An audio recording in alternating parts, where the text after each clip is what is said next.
Tahukah kamu, ada satu ras kucing yang dulu dianggap lebih berharga daripada emas.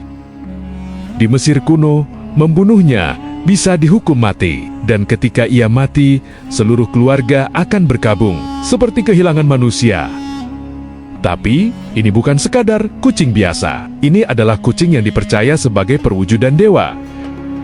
Dan yang lebih mengejutkan, ras ini masih hidup sampai sekarang. Tapi pertanyaannya, kenapa kucing ini begitu disakralkan? Dan rahasia apa yang sebenarnya disembunyikan oleh peradaban Mesir ribuan tahun yang lalu? Di sepanjang sungai Nil, manusia hidup berdampingan dengan sesuatu yang tak terduga. Bukan singa, bukan anjing, tapi kucing.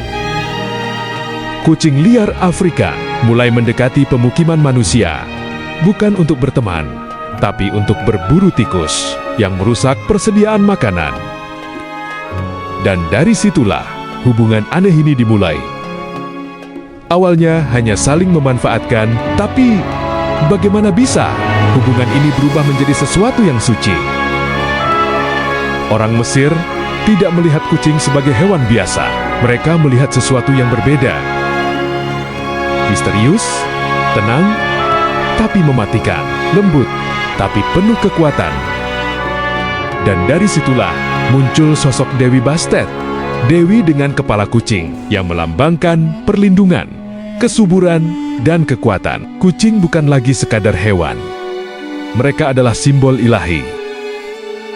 Tapi ini baru permulaan, karena perlakuan mereka terhadap kucing jauh lebih ekstrem dari yang kamu bayangkan. Di Mesir kuno, membunuh kucing, bahkan secara tidak sengaja, adalah kejahatan besar.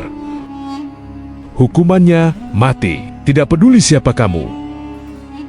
Rakyat biasa, bahkan pejabat sekalipun, ada catatan sejarah tentang seorang pria yang dibunuh massa hanya karena membunuh seekor kucing.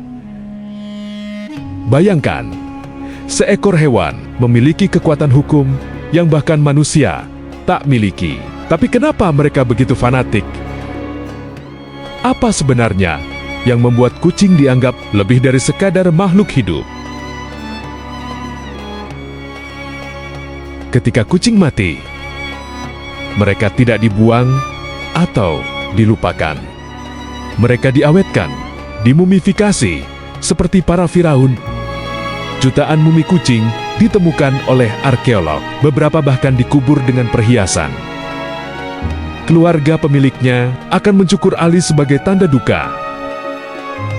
Ini bukan sekadar hewan peliharaan, ini adalah anggota keluarga. Bahkan simbol spiritual. Tapi ada satu hal yang lebih mengejutkan. Bagaimana jika semua ini bukan hanya tentang kepercayaan? Mesir kuno sangat bergantung pada hasil panen, dan satu ancaman terbesar mereka adalah tikus. Tanpa kucing, persediaan makanan bisa hancur. Kucing menyelamatkan peradaban. Mereka bukan hanya simbol, tapi penyelamat nyata. Dan mungkin itulah alasan sebenarnya kenapa mereka disakralkan. Tapi jika itu benar, kenapa penghormatan ini tetap bertahan? Bahkan ketika ancaman itu sudah hilang? Hari ini, kita masih bisa melihat keturunan kucing suci itu. Namanya kucing mau Mesir. Dengan tubuh ramping, mata tajam, dan pola bulu eksotis, mereka terlihat seperti keluar langsung dari lukisan kuno. Ini bukan kebetulan. Ini adalah warisan hidup dari peradaban kuno. Tapi apakah mereka masih membawa sesuatu dari masa lalu? Kucing mau dikenal sebagai salah satu kucing tercepat. Mereka bisa berlari hingga 48 km per jam. Mata mereka sering terlihat seperti bercahaya, seolah menyimpan sesuatu yang tidak bisa dijelaskan. Beberapa orang percaya kucing ini masih membawa aura spiritual.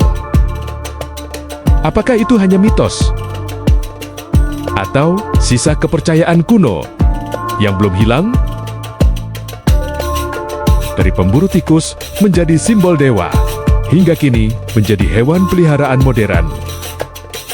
Kucing telah melewati perjalanan panjang bersama manusia, tapi satu hal tetap sama, tatapan mereka yang selalu terasa, seolah memahami lebih dari yang kita tahu. Mungkin kita tidak pernah benar-benar memelihara kucing. Mungkin merekalah yang selama ini mengawasi kita.